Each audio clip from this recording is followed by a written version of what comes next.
자연 선택설이다.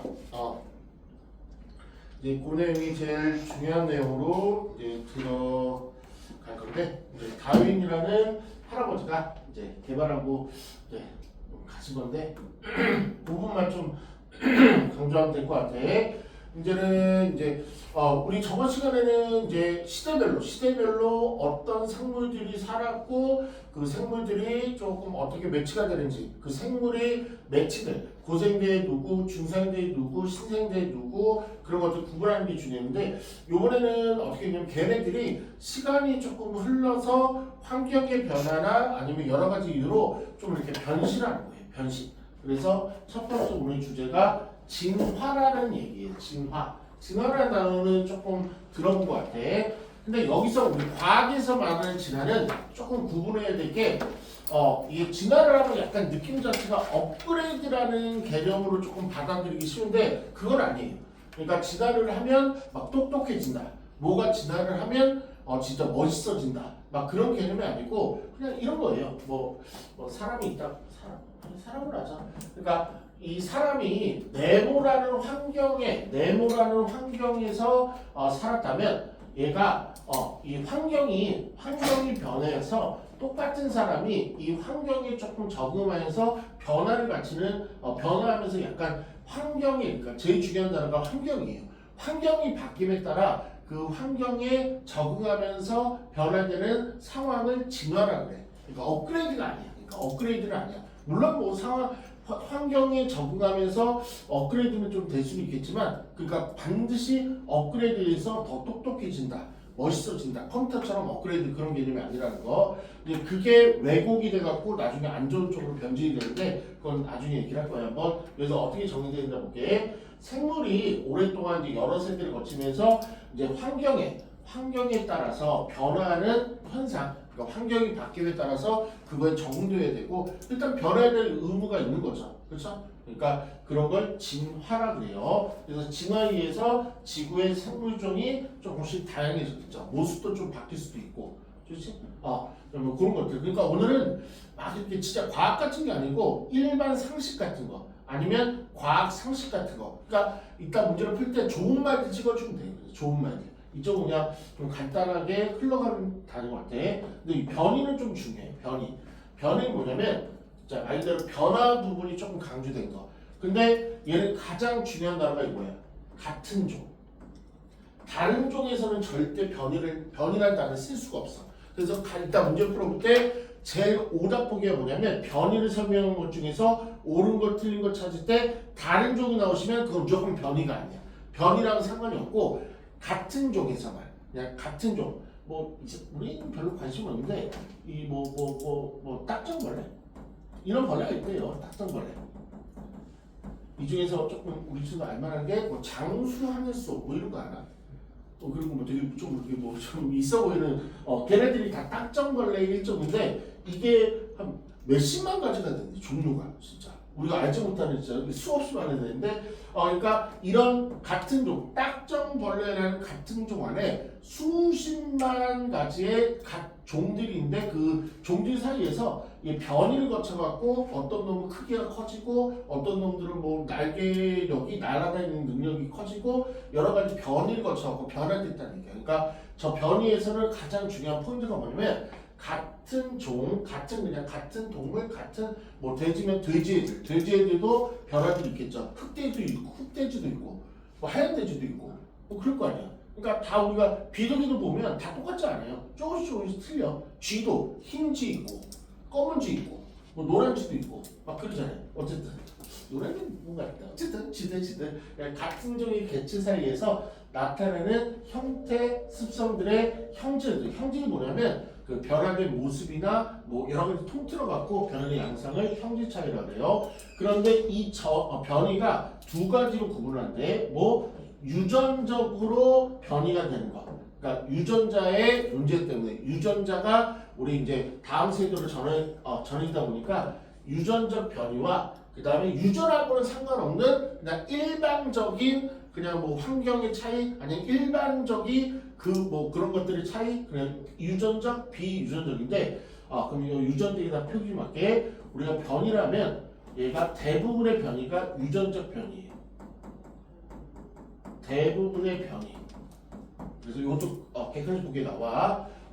그 우리 변이는 유전적 변이가 대부분의 변이를 차지한다. 변이의 대부분의 변이가 유전적 변이고 비유전적 변이는 유전하고 상관없는 그냥 일반적인 변화 양상. 차이점이 이렇게 변이의 구분. 유전적 변이가 가장 압도적이죠. 유전적 변이가. 유전적 변이는 가장 중요한 게 요거다. 형질이 자손에게 유전된다는 거. 그러니까 형질이 다음 세대한테 유전된다는 거. 그렇지? 뭐 사람으로 얘기하면은 좀뭐 주변 친구들 많은데 엄지발가락이 되게 이제 크거나 아니면 엄지 손가락이 큰 사람들이 있어. 주변에 아마 본 사람도 있을 걸. 그러면 그 다음 이제 아들 딸들도 이렇게 보면 엄지 손가락이 크고 그런 것도 있어. 이게 아니면 머리 색깔도 아주 우리 일반적으로 우리 한국 사람은 검은색이 대표적인데 그 짙검은색 아니면 약간 갈색 쪽. 그러니까 갈색 쪽이면 다음 세대 자식들 보면 약간 검은색보다는 갈색 계열로 가고 이런 것들이 이제 유전돼갖고 유전적 변이의 가장 큰 특징은 뭐냐면 자손에게 유전된다는 거. 그러면 차이점 뭐예요? 비유전적 변이는 여기도 나오죠. 형질이 자손에게 유전되지 않는다는 거. 그 두 개가 객관식 보기에 끊어질 거예요. 그러니까 이쪽은 막 심각하게만 어려운 거 없어. 근데 요거 끝나면은 이제 좋은 시간 다 갔어요. 뭐가 나오냐면 산화 반응, 환원 반응, 화학 파트가 좀 진행되거든. 그건 좀 어려워. 그때는 이제 집중돼갖고 조금 얘기를 해야 돼. 그래서 일단 유전적 변이는 개체가 가진 유전자의 차이로 변화가 일어나는 거고 대부분의 이것도 밑줄 쳐놓죠. 일반적으로 말하는 변이는 여기 나오듯이 유전적 변이라는 거. 그러니까 앵무새들도 깃털색이 정말 다양하대요. 그게 이제 유전돼갖고 변이가 있는 거고 뭐 달팽이 껍데기 얘도 뭐 많겠죠. 색깔, 무늬 색깔 이런 게 많겠죠. 그래서 그 다음 세대까지도 조금 얘가 되는 거고 비유전적 변이의 가장 뭐 쉬운 예는 이거죠. 내가 갑자기 헬스에 꽂혔어. 미친 듯이 공부하라고 헬스장 가갖고 1000번씩 그 아령을 들었어. 그럼 팔 근육이 미친 듯이 두꺼워지겠죠. 그렇다면 우리 부모가 팔 근육이 미친 듯이 두꺼워졌다 그래서 좀 아이가 나오면 걔도 태어나자마자 팔 근육이 두꺼워서 나오진 않지. 이건 그냥 본인의 노력과 단련과 훈련으로 그냥 그런 일이 벌어졌을 뿐이지 이게 유전되진 않지. 이런 것들을 그냥 비유전적 변이라 그랬대. 그러니까 구분이 확 되는 거죠. 그렇지? 그러니까 뭐 우리 뭐 이쪽 앵무새 우리 엄마 앵무새가 뭐 이렇게 빨간색이야. 그러면 밑에 애들도 빨간색이 색깔 나올 확률이 가장 높아요. 근데 중간에 이제 도전변이라 그래서 조금 다른 놈이 나오긴 일부 나오는데 대부분의 유전해 갖고 그 유전이 유지될 확률이 높고 그 유전이 돌발적으로 나온 걸 돌연변이 좀 있으면 나올 거야. 됐죠? 그리고 이건 나도 본 적 있다. 가끔 텔레비에 나오잖아. 가끔. 그러니까 우리 아프리카 가면은 그 사람들이 무슨 뭐가 있는지 목에다가 이렇게 금동관 뭐 이렇게 이거는 왜 이걸 막 목에다 이렇게 거는 거 선생님 몇 번 봤거든요. 다큐멘터리에 거기 나와서. 그래서 그 부족은 목이 길어야지 미인으로 친다. 얼굴 그냥 안 본대. 목이 길어야지 최고 미인이니까 그걸 늘리기 위해서 강제로 동물 태어날 때부터 어렸을 때부터 동물 이렇게 해갖고 목이 길게 하는 거 상주이 봤죠? 그 동남아시아 그 태국 쪽에서 이거 차는 거 봤어. 그런 것도 있고 아프리카 가면 더 심해 막. 아프리카 가면 더 심하고 그래서 이거는 그래서 목이 길어졌어 이 사람은. 그러면 자녀를 낳으면 그 사람 목이 길어? 아니 다시 처음부터 시작이죠. 그렇지. 그럼 그마도 이제 목이 길게 하려면 또 뭐 이렇게 황동 목걸이 걸고 뭐 조금 생활해갖고 목이 길게 만든 거죠. 이런 거는 유전하고 상관없는 자기만의 그때 환경에 맞게 아니면 자기가 선택한 길을 가는 게 바로 비유전적 변이. 그러니까 압도적으로 유전적 변이죠. 이 첫 페이지에서는 진화는 환경에 적응하면서 변화하는데 그렇게 막 업그레이드랑은 상관없고 이런 진화와 아니면 변이까지도 포함해서 진화와 변이를 포함해서 생물 종이 그러니까 생긴 모습, 형태 그런 것들이 다양해지는 거고 변이는 가장 중요한 게 같은 종에서만 일어나야지만 변이로 치는 거예요. 소하고 말, 뭐 걔네들끼리 비교하면은 안 되고 그래서 같은 속끼리 아니면 같은 조금 이렇게 동물끼리 아니면 같은 생물끼리 비교해야지만 반드시 변이로서 얘기를 할 수 있고요. 변이는 유전적 변이, 비유전적 변이, 유전적 변이는 당연히 유전자의 그 성질들이 다음 세대한테 전달이 되는 유전적 변이. 비유전적 변이는 그냥 뭐 특수한 상황에 의해서 잠깐 이렇게 형태, 모습, 성질 달라졌는데 그게 유전되지는 않는다는 거. 이 정도. 여기까지 뭐 어려운 거 없죠. 어려운 거 별로 좀 없어요. 나중에 문제를 조금 더 풀어보면 될 것 같아. 다음 페이지요. 요거는 이제 유전적 변이. 그러니까 유전적 변이에 대해서 이제 조금 한죠. 유전에 따라서 그 염색체라고 그러죠. 그런 뭐 상동 염색체 이런 거 현재 들어보지 않았나? 그렇지. 우리 사람은요. 사람은 몇 쌍이 있대? 염색체가? 안 들어봤나? 23쌍? 그렇지. 23쌍이 있지. 개수로는 몇 개가 있대? 46개가 있죠. 그래서 뭐 이해는 이런 형식도 들어봤죠. 이해는 46, 뭐 이렇게 n이 23쌍. 그래갖고 마지막 염색체 가지고 남녀도 좀 나누고 그래서 그 염색체 얘기가 나올 거고 염색체는 누가 개발한 거예요? 그 멘델 할아버지가 조금 개발을 했대요. 어쨌든 뭐 뒤에 가면 나올 때부터 얘기하면 되죠. 근데 유전변이는요 이렇게 이제 변이가 이제 두 가지로 조금 나는데 변이에서 유전적 변이 어쨌든 변화되는 거잖아. 변이가 있는데 얘는 둘 다 유전이 되는 건데 뭐냐면 첫 번째 돌연변이라고 해. 돌연변이는 뜻은 않겠지만 뭐 이런 텔레비도 나왔어. 너는 돌연변이 같다. 그러니까 우리랑 좀 다른 형태의 변이가 있는 거죠. 우리 부모 세대랑 좀 다른 형태의. 그래서 돌연변이는 DNA의 유전 정보가 이게 그대로 100% 이렇게 전달이 되면 거의 형태가 습성이 비슷하게 나올 텐데 유전자는 이렇게 유전자가 23쌍이 있다 보니까 이게 선택하는 경우 수가 되게 많거든. 그런 것들이 그대로 가는 경우는 좀 없고 이게 걔네들이 섞이면서 그 아버지 유전자, 어머니 유전자가 섞이면서 이제 자녀한테 가는 건데 웬만하면 지금 큰 탈 없이 갈 텐데 조금 전달되면서 손상이 있거나 아니면 전달되면서 이게 짬뽕이 혼합이 조금 있다 보니까 이런 큰 변화가 생길 때 이런 거죠. 그래서 부모에게 어떤 형질이 자손에게 나타나는 거에 돌연변이라고 그냥 통칭하는 거죠. 그러니까 웬만하면 이렇게 맨날 일어나진 않고 어쩌다 일어나는 거죠. 그렇죠? 그러니까 대부분 조금 전달하는 게 일반적인데 조금 부모에게 어떤 새로운 변이가 이런 걸 돌연변이 태어났구나. 아니면 우리 부모님들은 차분한데 성격이 차분한데 다음 세대 아이를 보니까 너무 발랄해. 그런 것들. 그래서 돌연변이를 만드는 새로운 유전자는 자손이 어쨌든 얘는 유전이 돼요. 유전적 변이기 때문에 그러니까 돌연변이가 조금 되면 그 다음 세대도 그 세대가 좀 유지돼서 그런 것들을 관심 가질 거고요. 그래서 붉은색 부모 세대가 붉은색 딱정벌레면 웬만하면 대부분의 자손들이 붉은색 딱정벌레로 나오는 게 일반적인 그걸 많이 봐요. 그런데 가끔가다 초록색 딱정벌레가 나타난대. 그럴 수도 있는 거야. 유전자의 조합에 따라서. 그러면 얘는 뭐야? 돌연변이 딱정벌레구나. 그러면 이제 이 다음 세대는 얘 다음 후손 세대는 처음에 있었던 붉은색이 아니고 초록색의 딱정벌레가 유전될 가능성이 높은 거죠. 그래서 돌연이 한번 변이가 있었으니까. 그 다음에 또 하나는 뭐냐면 같은 뭐 내용이긴 한데 이제 생식세포의 다양한 조합들. 그러니까 수정이 일어날 때 생식세포 안에서는 분명히 유전자가 있을 거고 그런 것들이 다양한 조합으로 다양하게 조합돼서 자손에게 전달되는 거. 예를 볼게요. 흰색 털. 얘는 이제 그게 조금 더 엄밀하게 들어간 거죠. 흰색 털을 가진 개와 갈색 털을 가진 개. 엄마, 아빠, 부모 세대가 하나는 흰색, 하나는 갈색 털이에요. 그렇지? 그럼 교배하면 얘가 흰색을 가질 수도 있고 그 다음에 갈색을 가질 수 있는데 혼합이 되다 보니까 얘가 생생 혼합이 되다 보니까 얼룩무늬 털이 나타난대. 이거는 생식세포의 다양한 조합 쪽으로 가요. 그러니까 돌연변이는 워낙 특이한 것들, 특이한 게 밑에 얘는 좀 특이한 게 태어난 거에 초점을 맞췄다면 얘는 두 개를 섞은 거, 두 개를 섞다 보니까 중화된 거. 그러니까 흰색, 검은색을 교배를 했어. 그러면 뭐 회색이 나온다든가. 그러니까 약간 이제 중화된 거. 그런 느낌이에요. 그래서 이걸 너무 엄청나게 구별하진 않아요. 엄청나게 구별하진 않아. 이런 게 있다는 거. 일단 문제 풀면서 이런 게 있다는 거 뭐 어떻게 문제가 나오는지 일단 문제 보면 이런 걸 외워야 되겠구나 라고 생각하시면 되고요. 이제 제일 중요한 게 나왔어요. 뭐냐면 찰스 다윈이라는 사람이 있는데요. 그 다음에 되게 유명한 사람이야. 근데 욕을 많이 먹었어. 그리고 한 얘랑 20살 정도 차이 나는 동시대 사람인데 맨델이라는 사람이 있어요. 맨델.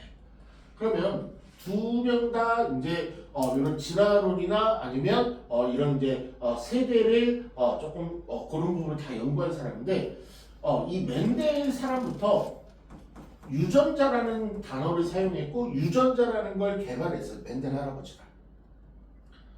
이 사람은 얘가 좀 젊어. 20살 차이니까 같은 시대를 살았어. 근데 만나지 못했대 서로. 그래갖고 이때는 유전자라는 단어 자체가 없었어. 이 할아버지가 만든 거니까. 그러니까 이 할아버지가 20살 때 이 할아버지는 40살. 이 할아버지가 60살 때 이 할아버지는 이제 하늘나라로 갔을 거고. 그래서 이때 다인이 개발한 것들이 이제 이쪽에 메인이 되는데 좀 얘가 유전자라는 걸 우리는 모든 이런 게 변이나 아니면 이런 진화나 아니면 이런 것들을 이제 부모 세대에 전달해 줄 때 다 뭘로 현대 사회는 규정이 되어 있냐면 유전자 가지고 다 얘기를 하게 되는데 아쉽게도 다인 이때는 얘는 좀 생각이 좀 짧았나 유전자라는 걸 개발을 못했대. 그러다 보니까 이 사람이 이제 개발한 업적들, 개발한 것들을 쭉 소개를 할 텐데 얘가 이게 명확하지가 않아. 그냥 이럴 것이다. 아니면 그냥 이럴 거 될 것 같은데 야 이유가 뭐야? 누가 물어보면 이유는 잘 모르겠는데 그냥 여러 가지 통계나 아니면 주변에 이렇게 돌아보거나 그냥 벌레들 가지고 교배를 좀 시켜보거나 이러면 이렇게 되는 것 같아. 그 정도까지. 그걸 이제 한계라 그래. 뒤에 후방 나와. 근데 이 사람은 정확하게 염색체가 어떻고 염색체 몇 번 염색체가 변이가 일어난 거고 그래서 염색체는 몇 쌍 있는 거고 염색체에 따라서 이런 일이 벌어지는 거고 누가 물어봤을 때 또박 정확하게 얘기를 해준 게 맨델 할아버지. 그래서 이게 조금 그 생명과학을 깊이 연구하는 사람은 선생님 뭐 그런 사람은 저는 상관없으니까 맨델하고 다인이 20살 차이면은 이게 완전 다른 사람, 다른 시대까지 아니니까 이 다인이라는 사람하고 맨델이라는 사람이 딱 한 번이라도 만났다면 아니면 얘네들이 공동 연구를 딱 한 번을 했다면 생명과학계에서는 정말로 혁신이 진짜 벌어졌을 것 같아요. 그러니까 뭐 여러 가지 우리 생명과학에서 복제인간도 이제 지금도 만들 수 있고 한데 그런 것도 더 빨리 만들어졌을 거고 이 다인이 깜짝 놀라갖고 얘가 머리는 좋았대. 얘가 최초 사람이니까 거의 이런 것들을 제일 놀아는. 그래서 어쨌든 뭐 그런 얘기를 많이 했던 것 같아. 그러니까 그런 거를 아쉬워하고 그런 것들을 하면은 생명과학과 가셔야 돼. 뭐냐면 다인하고 맨델이 만약에 만나서 얘가 같이 연구도 하고 그랬다면은 진짜 엄청난 일이 벌어졌고 얼마나 설레, 떨려 이런 이제 감정이 있으면은 생명과학과랑 좀 맞는 거고. 그 다음에 뭐 하나 팁을 조금 하나 드리면 이건 좀 교과랑 상관없는 건데 지금 하는 내용이 어디서 나오냐면 학교에서도 얘기를 해줄 거야. 인마 윈 할아버지가 쓴 게 다인 할아버지 쓴 책이 종의 기원이라는 책이 있거든요. 종의 기원이라는 책 이름이야.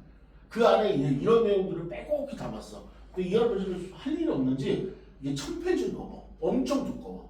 엄청. 그치? 그래서 선생님 무슨 얘기를 하고 싶냐면 생명과학 2, 여기 이제 통합과학 2에서 이쪽 파트를 배웠어. 그래갖고 수업 시간에 종의 기원이라는 책에서 이런 내용들이 나오더라. 그래서 내가 생명공학과를 가고 싶어. 그러면 제일 먼저 생기부를 채울 때 이렇게 채워야죠. 이런 내용들이 종의 기원에 있어? 그러면 종의 기원이라는 책에 다른 내용들도 있지 않을까? 그 내용은 뭐지? 궁금하네. 그래서 그 통합과 선생님하고 아이들끼리 조를 짜서 그에 대한 탐구, 연구, 이제 레포트 작성이나 토론회를 개최하는 거죠. 그 안에서.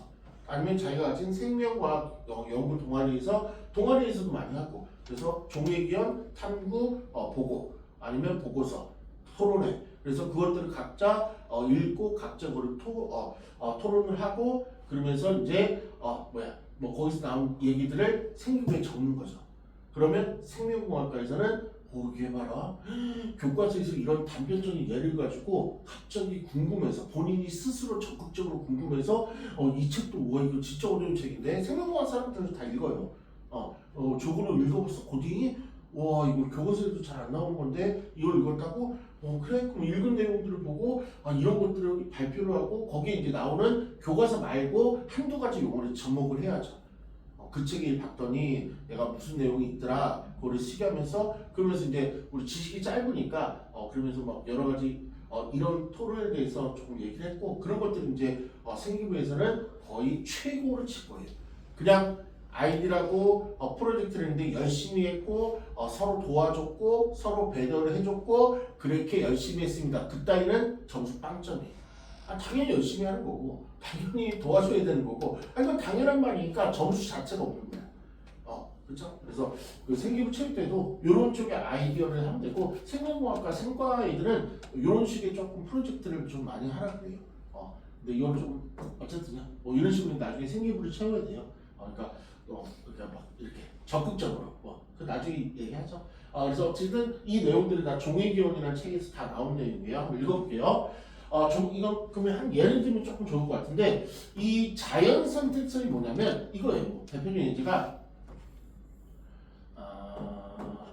이파리가 있대. 이파리가 파란색이랄까? 파란색 이파리라는 게 파란색 이파리. 여기에 애벌레, 파란색 애벌레, 파란색 애벌레 이렇게 있고요. 그 다음에 보면 빨간색 애벌레, 변이가 일어나서 빨간색 애벌레가 있대요.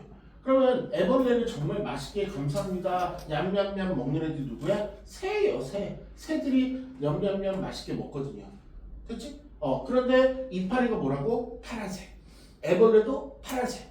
그러면 새가 눈이 그렇게 시력이 좋지가 않대요. 생각보다. 그렇지? 그러면 걔는 이렇게 날아와서 그럼 저 멀리서 비행할 거 아니야. 맞지? 얘가 부른 줄 알 거야. 나 좀 먹어줘 이러진 않고 나름대로 숨어 있을 텐데 이 새가 빨간색 애벌레를 먹을 확률이 높아? 파란색 애벌레를 먹을 확률이 높아? 빨간색이겠죠. 이걸 나름대로 이걸 이쪽에서는 보호색이라고 하잖아. 보호색. 그렇죠?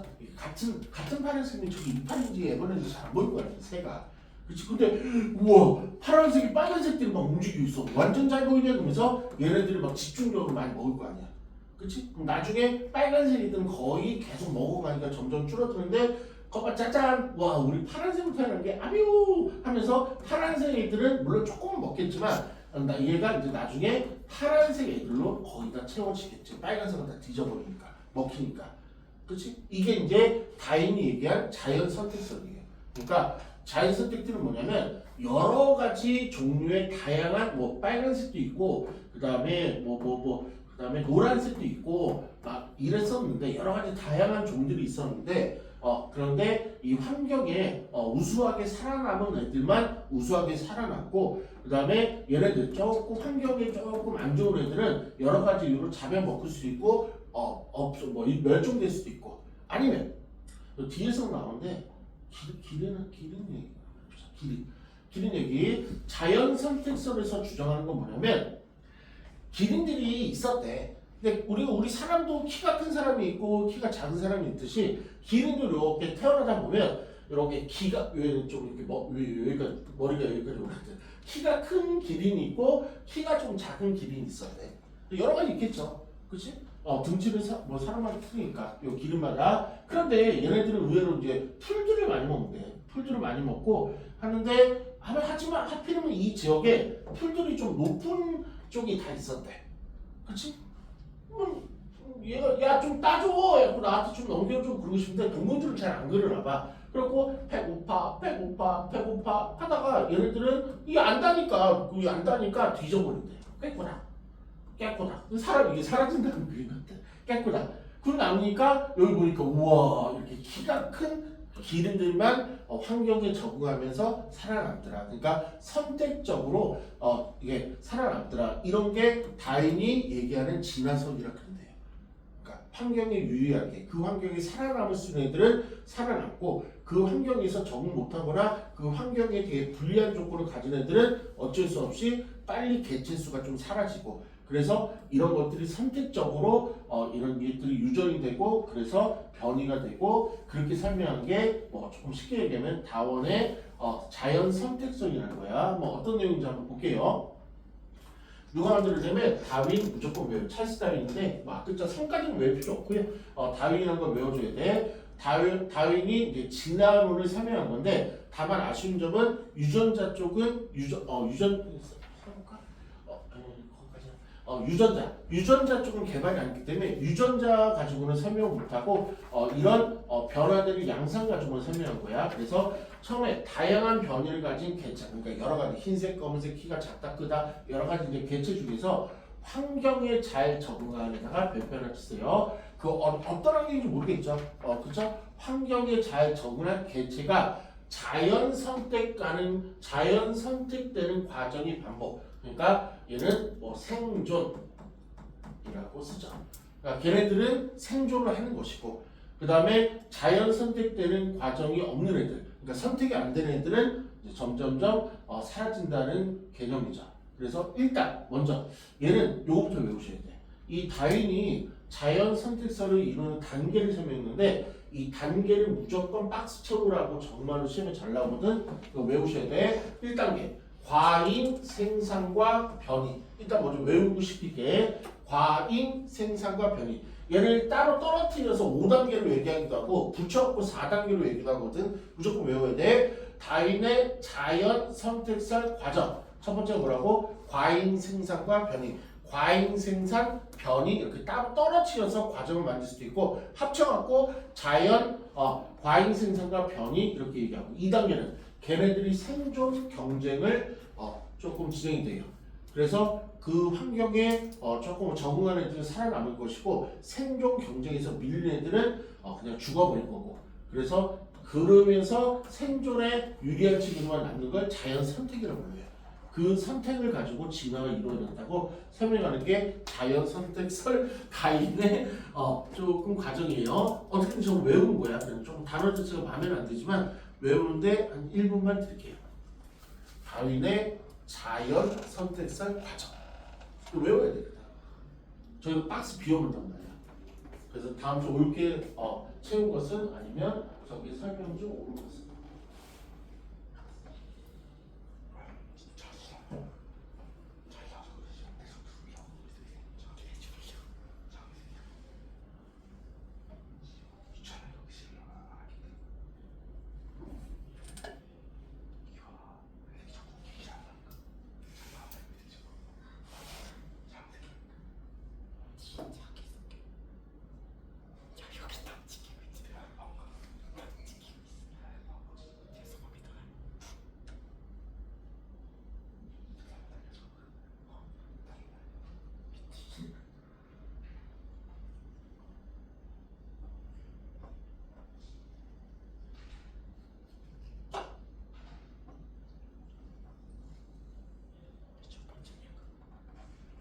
이게 첫 번째.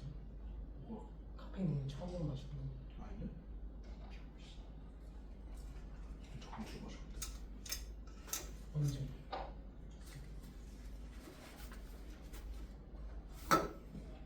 박스는 2개.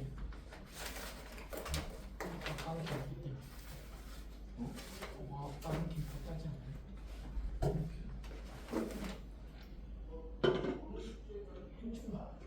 모르면 되죠.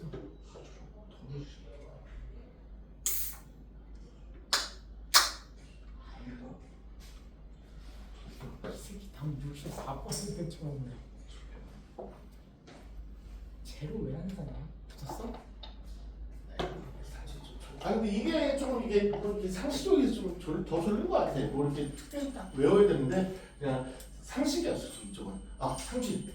옛날 너무 바로 나오나? 이렇게 하면 되겠다. 다윈의 자연 선택설의 과정이 어떻게 되죠? 과잉 생산과 변의 생존 과정, 자연 선택, 진화. 그렇죠. 생존 경쟁, 그렇죠. 그다음에 우리 예쁜 기원이, 우리 다윈의 자연 선택설 과정이 어떻게 되죠?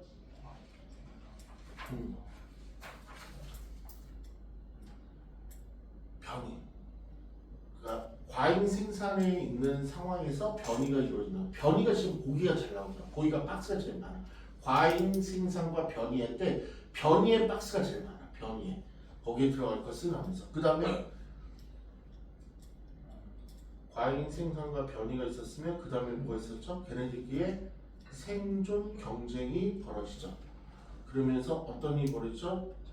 자연 선택. 그리고 그 환경에 잘 적응한 애들은 자연 선택이 있고 그 다음에 이제 최종 진화의 모습으로 가는 거죠. 이건 일단 외워야 돼. 그러면 거기 이제 세부적으로 좀 어떻게 되는지 볼게요. 세부적으로 일단 이 단계는 무조건 외우셔야 돼. 과잉 생성과 변이를 한 단계로 보면은 4단계가 되는 거고 과잉 생성과 변이를 떨어뜨리려면 5단계로 조금 정의해요. 과잉 생성은 뭐냐면 처음에는 먹이나 생활기관 등 주어진 환경이 살아남을 수 있는 게 충분해야 돼. 그러니까 이게 충분해야 돼. 처음부터 막 복잡하지 않았고 처음에는 어떻다? 이게 충분했다. 먹이도 많고 종들도 많고 변이도 많았고 이렇게 충분한 상태에서 그래야지만 변이가 나타나기가 좋은 환경이 된다고요. 그러니까 과잉 생산이 되지만 그러니까 많아야지만 변이도 덩달아 나타나지 아주 못하게 몇 명 안 살아남고 하면은 걔네들끼리 변이가 얼마나 변이해. 그러니까 처음에 이렇게 넉넉한 자원, 넉넉한 환경, 넉넉한 개체수. 그래서 그걸 과잉 생산이라는 단어를 썼더라고. 과잉 생산이 있어갖고 변이가 일어나면, 그러니까 키가 큰 기린, 키가 작은 기린, 중간 기린, 뭐 이렇게 덩치가 큰 기린, 뭐 이렇게 여러 가지 변이 나타나는데 그 변이에서 먹이나 서식지나 아니면 환경이나 여러 가지 이유에 따라서 얘네들이 생존 경쟁을 벌어지게 된대요. 그렇죠? 제일 이제 민감한 게 먹이지가 되겠죠. 그리고 뭐 옛날 얘기들을 하는 거니까 옛날 사람들이니까 그러면 그 안에서 생존 경쟁에서 환경에 적응하기 유리한 변이를 가진 개체가 당연히 더 많이 살아남아서 걔네들이 계속 자손을 남기면서 이어가는 거고 생존 경쟁에 살아남는 개체는 자신의 유전자를 계속 그러니까 아까 좀 키가 큰 기린 그러면 이게 목이 긴 기린 걔네들은 계속 걔네들만 살아남을 테니까 걔네들이 이제 유전자를 가지고 계속 물려주게 되는 거죠. 그러면서 진화가 일어났다 이렇게 설명하는 거. 그럼 여기는 단어 자체가 이 말이 없어. 계속 지금 얘기하지만 이게 원래 유전자 가지고 설명을 해줘야 되는 부분이 분명히 있는데 유전자라는 게 발명 자체, 개발 자체 생각해 본 적이 없기 때문에 이게 약하단 말이야. 그러니까 디테일하게 그런 싸운 것 같아 처음에는. 근데 디테일하게 어떻게 물려준다는 거야? 유전자를 어떻게 물려준다는 거야? 어떻게 물려줘 하면은 그렇게 물려주던데 그 정도야 답변이. 그러니까 좀 이상한 거죠. 나름대로 과학자인데. 그러니까 또박또박 어떤 원리나 어떤 상황을 가지고 대답을 해줘야 되는데 그래서 얘가 조금 나중에 너 뭐야 알지도 못하면서 이 새끼 그냥 주장하네. 그래서 얘가 욕을 옛날에 많이 먹었대요. 그러니까 이게 그럴싸한데 솔직히 뭐야 좀 이상하네 이런 반응이야 다들 과학자가. 그럴싸한데 물어보면 잘 모른다고 그러고 그러니까 좀 그랬어요. 근데 이게 이제 얘가 좀 대표로 어떻게 채택이 돼갖고 한 것 같아. 그래서 이제 그 얘기를 다시 나눠보자. 천천히 읽어볼게요. 자연 선택설에서 길이는요. 보면 기린이 많은 수의 기린이 존재했어. 그래 목 길이도 다양했고, 근데 목이 짧은 기린은요 역용지에서 불리하겠죠. 그래서 대부분 뒤져버렸대. 그리고 목이 긴 기린은 주로 살아남았대. 그러다 보니까 얘가 계속 자손들이 목이 긴 기린이 자손을 남길 수밖에 없고 이것이 반복돼서 기린의 몫이 길어졌다. 이렇게 추론하고 이렇게 설명하는 입장이 자연 선택설이고, 야 그러면 그런 거 같은데 야 그렇다고 먹이 때문에 계속 목이 긴 기린이 계속 나오는 거야? 그렇게 그거밖에 없어 목이 때문에 하여튼 그게 조금 그랬대. 그래서 그 얘기가 여기 나오는 것 같아. 바로 선생님 계속 한 두세 번 투덜거렸던 게 그 주변의 과학자들이 했던 거예요. 보면 유전자의 역할이 밝혀지기 전 요게 가장 핵심이에요. 그러니까 자연 선택설의 한계점은 뭐냐면 그러니까 생존 경쟁에서 유일한 엔진이 살아남는다. 그걸 가지고 진화를 다 설명을 했는데 그러기에는 너무 지식 수준이 너무 조금 얇지 않은가. 그러니까 지금 유전자에 따라서 변이가 이루어진다, 돌연변이다, 뭐다 그런 것들을 다 하나도 설명을 못하는 유전자의 역할이 밝혀지기 전의 이론이기 때문에 그러니까 뭐 원인과 부모의 형제 자손이 유전되는 원리를 유전자의 입장에서 정확하게 설명을 못 해준 게 그러니까 설명 약간 조금 얘가 약했다는 거. 그게 바로 자연 선택설의 한계점이고요. 그건 어디서부터 그 20살 후 20살 차이가 조금 났던 멘델부터 했고요. 그 다인이 조금 나이가 20살이 많고 그다음에 멘델이 20살이 작았고 약간 좀 거꾸로 설명하는데 멘델이 뒤에 사람이니까 20살이 좀 적은 사람, 이 다인이 20살이 조금 많았던 사람, 조금 그래도 같이 살았던 사람들. 그러니까 되게 똑똑한 사람 20년밖에 차이 안 나는데 학생 자체가 완전 틀렸으니까. 그런데 그래도 이런 것들은 조금 밝히기 위해서 여러 가지 좀 좋은 점이 있죠. 보면 그죠 생명과학의 이론적 기반, 그러니까 좋은 말이죠, 좋은 말. 그러니까 뭔가를 개발했고 그래도 설명하려고 애를 썼으니까 이론적 기반이 된 거고, 그럼 이 이론적 기반에서 어느 정도 타당한 부분은 바닥에서 발전을 한 거고. 근데 이 부분이 조금 이제 포커스예요. 그러면 생존에 유리한 사람만 살아남아? 어라? 그럼 생존에 불리한 애들은, 약자들은 다 죽는다는 얘기네? 아, 그러니까 생존에 유리한 것들은 살아남아? 그럼 우리들은, 나 살아남은 우리들은 뭐야? 되게 우월한 존재네. 저 새끼들은 열성이고 다 약한 빠진 놈이니까 쟤네들은 그냥 어차피 죽을 놈 우리가 죽여도 되네. 이런 이상한 조금 우월주의. 아니면 읽어볼게. 그러면 경쟁을 기반으로, 철저하게 경쟁을 기반으로 해서 자본주의 사회 발달에 영향을 거는 약간 긍정적인 부분인데, 두 번째, 이게 이제 사회 질환을 발달해서 제국주의가 뭐예요? 얘는 배웠잖아요. 제국주의가 뭐예요? 딴 나라 가고 다 뺏어먹겠다는 거죠. 침략하겠다는 게 제국주의잖아. 우리랑 제일 관련 있는 제국주의가 하필이면 어디에? 옛날에 일본이었죠. 일본의 제국주의 때문에 우리를 쳐들어온 거잖아. 우리를 이제 교두부로 삼겠다. 뭐 어쨌든 저쨌든 해서. 그렇죠? 그러니까 제국주의는 남의 땅 뺏고 남의 사람들 다 포로로 만들고 그러겠다는 게 제국주의죠. 왜? 우리는 우월하니까. 너네들은 너네들은 그냥 우리한테 말만 잘 듣는 노예나 식민으로 살아라. 너네는 하급 인종이니까. 이게 바로 제국주의라고. 그러니까 이 이론이 잘못되면요, 이렇게 이걸 너무 단편적으로 왜곡해서 해석하면 이런 제국주의, 우월주의에 빠져서 식민 지배를 정당화하는데 영향을 준 아주 좀 나쁜 선례예요. 이게. 그렇죠? 그다음에 어쨌든 여러 가지 면에서 분야에 영향을 준다는 거. 그래서 이 부분이 조금 포커스가 있는 것 같아. 이쪽에서 좀 아쉬운 점, 자연선택설. 됐죠? 이제 다 흘러가는 얘기 같아. 또 계속 얘기를 해볼게요. 변이와 자연선택. 그러면 변이하고 이제 자연선택인데, 핀치가 저희 섬나라에 사는 새인데, 거기 군도, 거기가 이제 여러 섬들을 하나로 이제 묶은 이제 군도라 그러는데, 섬들은 모여 있는 거. 이름이 갈라파고스네. 어쨌든 거기에 사는 새인데 종류가 되게 많았대. 뭐 가지고 많이 이제 구별했냐면 부리 종류들. 부리가 긴 놈, 아니면 부리가 날씬한 놈, 부리가 뭐 단단한 놈, 뭐 여러 가지 부리가 있었대. 처음부터 다양한 종이 있었는데, 얘가 여러 가지 상황 때문에 이거밖에 안 나왔네. 이거 나오다 버렸네. 그러면 이 새끼들 여러 가지 종류가 있었는데, 어떤 섬에는 어떻게 보냐, 선인장이 되게 많대. 근데 선인장 안에 열매들을 먹고 살아야 된대. 그렇지? 그러면 이 선인장 안에 열매를 먹으려면 부리가 좀 긴 게 조금 유리해, 아니면 부리가 두꺼운 게 유리해? 긴 게 유리하죠. 그렇죠? 가시를 피해야 되니까 이렇게 길게 폭 하고 먹어야죠. 그렇죠? 아니면 이제 얼굴에 닿고 막 그럴 거 아니야. 그래서 그러니까 선인장이 많은 지역 섬에서는 부리가 긴 놈이 좀 많이 살아남았고, 부리가 짧은 놈들 자꾸 찔리다 보니까 독도 오르고 자꾸 이제 그 아픈데 뭐 염증 생겨서 빨리 죽어버리고, 그 다음에 어떤 섬에는 먹이가 되게 단단했대.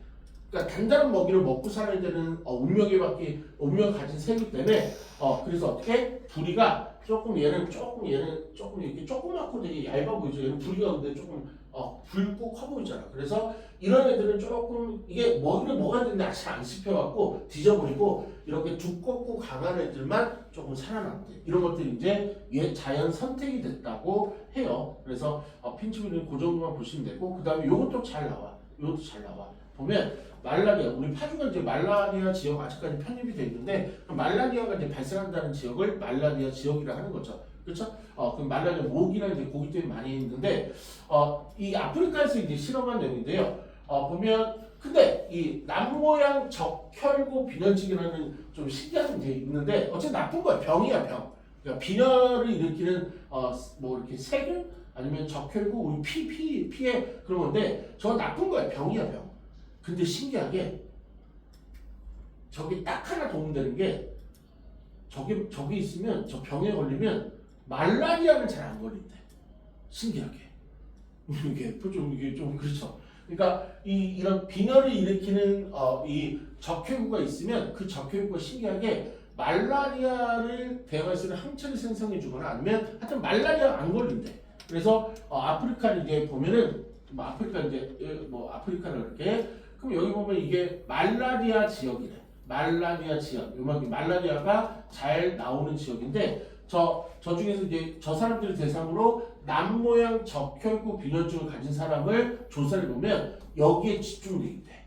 그러니까 말라리아는 되게 많은데 사람이 의외로 사람이 이제 뭐냐면 사람들의 대부분의 사람들 살아있는 사람들은 저 남모양 적혈구 빈혈증을 갖고 있대. 그럼 반대로 남모양 적혈구 빈혈증이 없는 사람들은 다 뒤졌다는 얘기죠. 그러니까 이게 관계성이 있대. 그러면서 저 남모양 적혈구가 가진 사람들이 계속 그 환경에 유지하면서 자연 선택됐다. 그리고 얘들을 계속 써주고 있는 거예요. 그래서 이것도 그렇게 나오는 것 같은데 말라리아가 많이 발생하는 아프리카 일부 지역에서는 남모양 적혈구 혈증의 사람의 비율이 다른 지역 비율보다 일반적으로 높다. 왜? 걔가 말라리아를 조금 예방하거나 조금 치료를 해주거나 뭐 그런 역할이 좀 있다는 거. 그래서 뭐 나처럼 생겼다 그래서 그렇게 얘기하고요. 그 다음 또 잘 나오는 게 항생제죠. 항생제예요. 항생제는 우리 얼핏 알잖아. 항생제는 여러 가지 도움을 주는 거고 세균을 죽여주는 조금 약효를 갖는 건데 항생제를 너무 많이 먹으면 좋아요? 아니면 너무 많이 먹으면 좋아 안 좋아? 모든 물질을 많이 먹으면 다 안 좋지만 항생제도 그래요. 왜냐면 내성이라는 게 있잖아. 내성. 그래서 적당히 먹어야지. 그래서 저거를 자꾸 먹다 보면 그 세균들이 아까 저번에 나왔는데 이제 다른 처음에 막 죽어버리는 세균 죽이는 건데 거기 이제 세균 중에도 어떤 게 살아남았어. 그럼 그 새끼는 또 다음에도 그런 내성들이 있어갖고 살아남는다. 그래서 항생제 세균 일단 문제로 많이 출제가 될 거예요. 그때도 항생제에 조금 변형이 생겨서 그것들을 조금 한다는 거. 그래서 읽어보면 전부 다 이거는 그냥 상식이야. 이거 그렇게 그냥 읽어봐. 넘어가도 되는 단어 같긴 한데 어쨌든 그래도 그냥 한번 같이 읽어보면서 끊는 거 있죠. 그래서 이런 여러 가지 이유 때문에 이런 상황들이 계속 있으면서 진화도 있었고요. 그다음에 요거는 그렇게 중요하진 않은 것 같아요. 그냥 참고로만 보면 될 것 같아. 시험에 나온 적은 없는 것 같아. 지구의 생명체 추론을 설명하는 가설. 그러니까 지구의 생명체가 어떻게 추론되는지 화학지라서. 얘는 화학적인 입장에서만 딱 추론한 거야. 처음에 이제 간단한 유기물. 근데 걔네들이 유기물끼리 합해져 갖고 복잡한 유기물. 그러다 보니까 생명체가 태어났다. 화학 입장에서. 그 다음에 심해 열수설은 말은 좀 안 돼요. 그러니까 바닷속 깊숙이 뜨거운 동굴 같은 거거든요. 심해 열수가 바닷속에 있는 뜨거운 동굴이 있는데 거기는 이제 먹이들이 되게 풍부했고 온도도 좀 살기도 계속해서 거기에서 나오지 않았을까. 이 새끼는 뭐 이상한 얘기를 한 것 같아. 그 다음에 얘도 조금 납득이 어느 정도 되는 것 같아요. 우주기원설.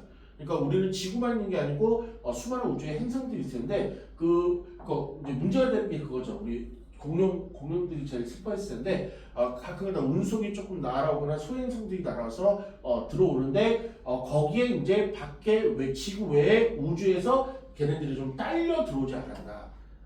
딸려 들어와서 생명을 태생하는데 영향을 주지 않았나. 거기에 있는 박테리아 아니면 거기 있는 여러 가지 조금 DNA가 들어와서 조금 들어가잖아요. 이것도 이제 어느 정도 입증을 봤는데 그냥 이건 참고적으로 좀 보시면 되고 좀 문제는 안 나온 것 같더라고요 지금까지. 그래서 여기서 제일 중요한 게 다인의 자연 선택설이 생길 때는 가장 중요한 것 같고 자연 선택설도 어떤 환경에 조금 경쟁을 펼치면서 거기에 유리하게 조금 작동해서 남은 생명체들 걔네들이 이제 자연 선택됐다고 우기는 거. 그래서 크게 뭘 강조를 해줄 게 없는 것 같아요. 그 정도 보는 것 같아요. 그럼 문제를 조금만 풀어보자. 문제가 어떻게 나왔는지 우리 완전 가볼게. 문제를 조금만. 그러니까 지금 너무 핵심 내용이 없기 때문에 문제에서 한번 보자.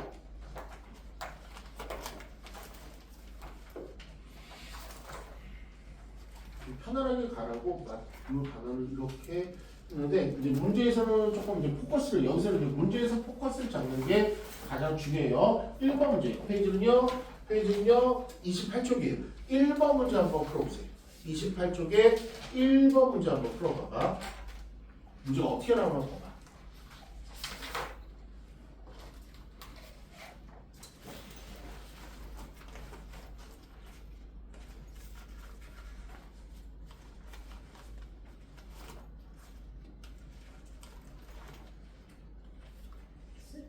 책 안 갖고 왔어.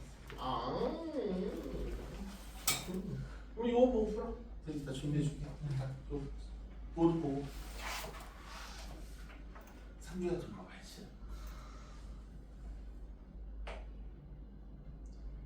통화가 뭐는 안 갖고 와도 되겠다. 괜찮아.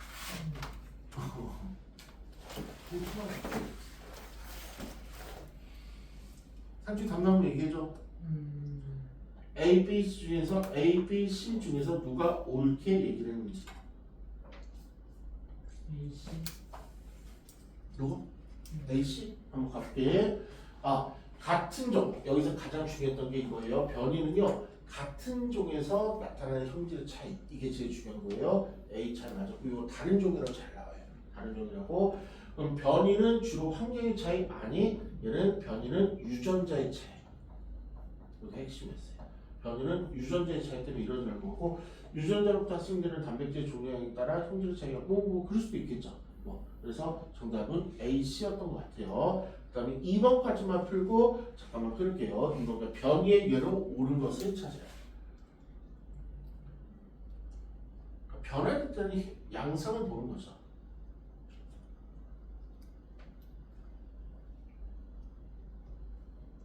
좋은 말, 그럴싸한 말, 상식에 부합되는 걸 찍어주면 돼, 이쪽에서.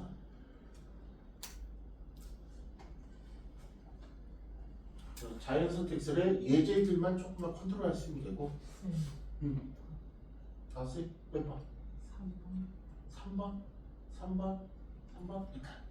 지금 옳은 거 찾는 거였죠? 3번이라는 가답안이 났어요. 쌤. 왜 갑자기? 5번인 것 같아요. 갑자기 5번으로 바꿨어요? 아니, 뒤에 그 사랑이면은 사랑이면은 개체마다 다르니까 변이를 옳지. 그런 것 같아요. 기억이 틀렸다는 게 이 문제에서 가장 중요해요. 변이는요, 개체가 틀리잖아요. 같은 종에서 되는데 한 종은 기린, 한 종은 말. 종이 틀리면 이건 변이라고 절대 상관없는 거야. 같은 종이 가장 핵심이야, 무조건. 아까도 나왔지만. 그다음에 같은 종이 사람 앵무새에서 변화가 일어나면 변이가 되는 거죠. 그다음에 우리 사람이라는 같은 종에 대해서 뭐야? 이거 고양이죠. 나 사람인 줄 알았어요. 지금 사람인데 고양이가 나왔다고? 뭐지? 그랬는데 이 부모가 고양이인가봐. 엄마 고양이, 아빠 고양이. 거기서 같은 고양이에 대해서 어쩌고 털색이 조금 서로 달랐다. 그래서 변이가 있었구나. 정답은 5번. 이렇게. 그렇죠? 오케이. 그래서 좀 더 빨리 칠 뻔했어요. 괜히 조금 자세하게 하려다가 졸리게 하는 것 같아. 좀 끊자. 고생했어요. 주인이 어떻게 이쪽 약간 뜬구름 갖고 조금 이렇게 명확한 게 없죠?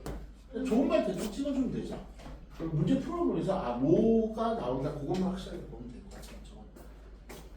요 끝나면 다음 시간에 좀 어려울 것 같아요.